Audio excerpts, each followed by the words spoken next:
pretty though, does it? We're just putting some, well, it's second application of residual chemical. It's combat blackgrass. And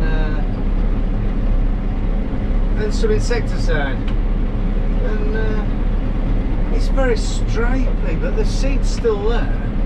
There is a little bit of slug damage, but the seed is still there, and some of it's only just germinated. So, I mean, I think it will catch up, and hopefully, them late germinating ones, hopefully the weather will have turned, and the aphids won't be as active, so they won't be as vulnerable to disease, like so.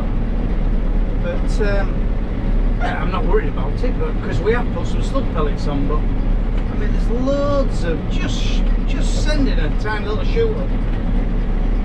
Yeah, gonna look pretty off-road. Anyway, that's alright. Rye here. The rye's coming fairly well, what we're experimenting with.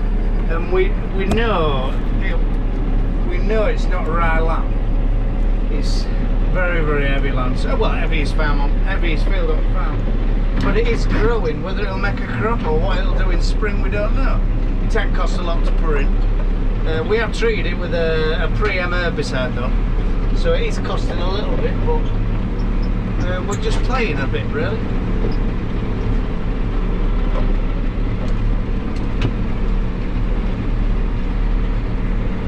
Our drill man hasn't used his GPS in here, look. Christ almighty, yo, what are you doing?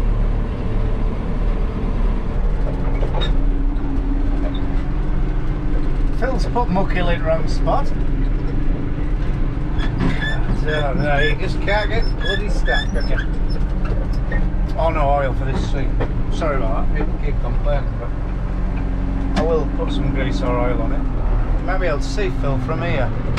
He's down at bottom, down there, mowing grass in some fields near that little village. That's a little village called Numburnham, totally unspoiled it is. There's been no development, it's just a beautiful little place. It's a place where kids still play in the street, you know, like they don't get the traffic what goes through it just meanders through it, you know, there's no yeah, it's a beautiful little spot, a place called Numburnham. It's on the World's Way if you ever walk it. I can't see him actually. There's a field over there he's mowing, and then the field just in line with church is down there mowing some grasses as well. There's now it's on them, we're just tidying them up really. Yeah, we'll get probably. Oh yeah, is there? Look. Oh no. We're just tidying him up to. There he is. You can see him just at left at church. Just getting a bit of fodder. I mean, we're going to be very, very short of feed. And if we get 30 bales, and then, well, I've got an idea to ring a lad in. If he wants to graze one of them with his sheep, he maybe can. Yet to make the phone call.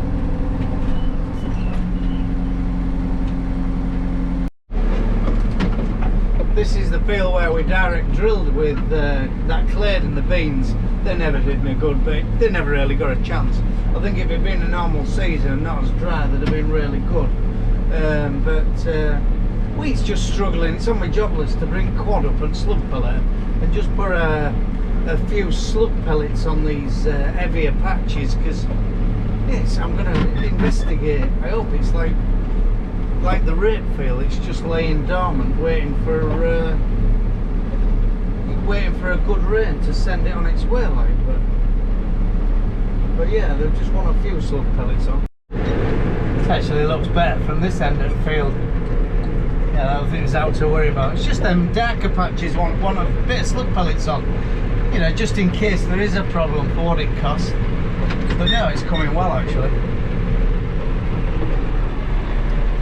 It's cranium. This is cranium wheat. You apparently can drill cranium till February. You know, one of them seasons where you're late drilling, or you've got a serious black grass condition, you want to leave it as late as possible. Yeah, you can leave it till, you can drill it in February apparently. But no, I'm quite pleased with how that looks. Ah, that looks really well, doesn't it? Yeah, very, very pleased. A lot of beans coming in it. I mean, we'll be able to take them beans out in spring, but I want to word with Andy, our agronomist, and because they might store a bit of nutrients up, act as a bit of a dual cover crop, you know, and grow alongside our wheat. And whether this, what I'm spraying now, will take them out. I'll make the phone call now, I'll tell you. Yeah, just inspecting for slug damage. There's a little bit, there's a bit there, look. But the lot of the wheat, look, has only just started to germinate. Some sort of got established fairly quick. Well, there's just coming out, look, there's a new one. I mean, you don't want neglecting and leaving, but... And these beans, I've just spoke to Andy, and he says a combination of what we're doing today and frost might nobble them, but they are actually beneficial to leave over winter. So, you know, they store a bit of nutrients up, and see, because that's quite deep, isn't it? Store a bit of nutrients up in its foliage, and then maybe even produce a bit of nitrogen down here. You know, find a bit of nitrogen and store it up for our crop next year.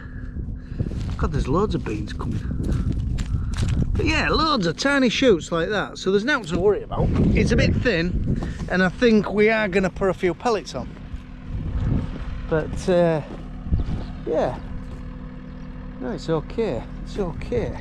It's like, oh yeah, there is a bit of damage, look. Slugs stripped that one, been into that one. But there's loads of wheat just about to germinate.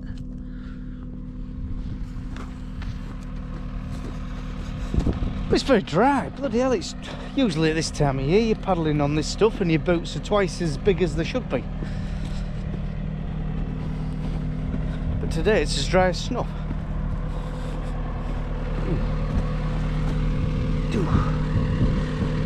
Better have him. I don't know where he's come from.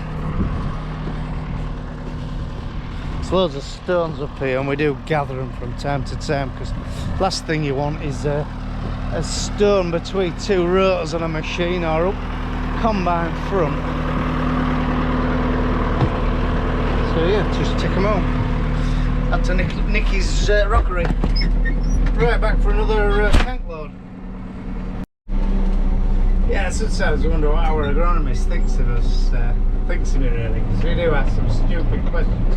If you don't know and you don't ask, you'll never know, would you? And he's a good pal of mine, he's Andy, like. I went to junior school, went right through school with it, and grew up in a local village, so I can trust 100% his judgment. And we've got a relationship where he can call me a silly twat, you know, oh bloody hell, you've been daft, you know, where I think some of these agronomists are a little bit, I don't know, what's the word, not very approachable, a little bit that type, you know, I don't know what to say without offending anybody, but I don't know, well to do, I don't know, anyway, I'm very yeah, I can, yeah, me and Andy go back to years, and yeah, I can ask him anything, ask him bloody anything, and not be afraid of asking him anything. If you don't know, you know, you will never know if you don't ask, and it might be the stupidest of questions, like I've just asked him about them beans, and yeah, he agreed with me really. If they are beneficial, they won't do no harm anyway.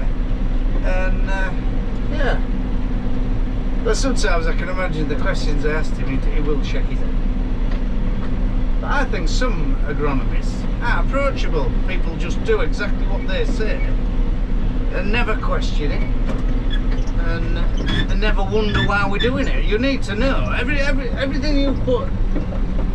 you do on your farm. In my opinion, you need to know why you're doing it. I mean, there's no point in just putting chemicals in sprays, not knowing what you're doing. Not in my opinion, anyway. But anyway, I don't know now. So our rise coming steadily. definitely wants a few pellets on though, because slugs have sort of favoured that more than wheat, and it's quite coming real well where we've worked it, but where we've direct drilled it, it's there, but it ain't coming as good. But I haven't wrote it off yet.